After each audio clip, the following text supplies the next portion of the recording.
रहमतुल्लाहि व बरकातुहू। नाज़रीन मोहतरम, मैं हाफिज़ ज़मान रिज़वी और आप देख रहे हैं इस्लामी यूट्यूब चैनल। नाज़रीन मोहतरम, अभी आपके सामने बहुत ही अहम मौजू पर बात करने वाला हूँ। तमाम दोस्त वीडियो को गौर के साथ देखिएगा। जिस तरह के तमाम हज़रात जानते हैं कि 5 बजने वाले हैं और अल्लामा साद हुसैन रिज़वी साहब की रिहाई होने वाली है, और अल्लामा साद हुसैन रिज़वी साहब की रिहाई होने वाली है और इस्तकबाल करने के लिए बहुत बड़ी तादाद के अंदर कारकुनान जामिया मस्जिद रहमतुल्लाह लिल आलमीन के पास पहुंच चुके हैं। जनाब अहमद शाह बुखारी उन्होंने भी ऐलान कर दिया, शफीक अमीनी साहब ने भी ऐलान कर दिया और दीगर ओहदेदारान ने भी ऐलान कर दिया है कि तमाम कारकुनान जामिया मस्जिद रहमतुल्लाह लिल आलमीन के पास पहुंच जाए।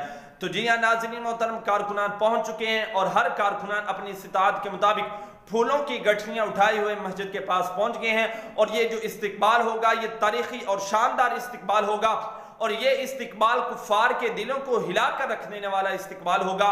उनको पता चल जाएगा तुम हमको जेलों में भी रखोगे तो हम फिर भी डरने वाले नहीं, हम झुकने वाले नहीं, मर जाएंगे, जालिम की हिमायत ना करेंगे इंशाअल्लाह। अभी आपके सामने तमाम मनाज़िर रखते हैं, खुद भी देखिए और दोस्तों के साथ भी शेयर कीजिए। लब्बैक लब्बैक लब्बैक या रसूल अल्लाह लब्बैक।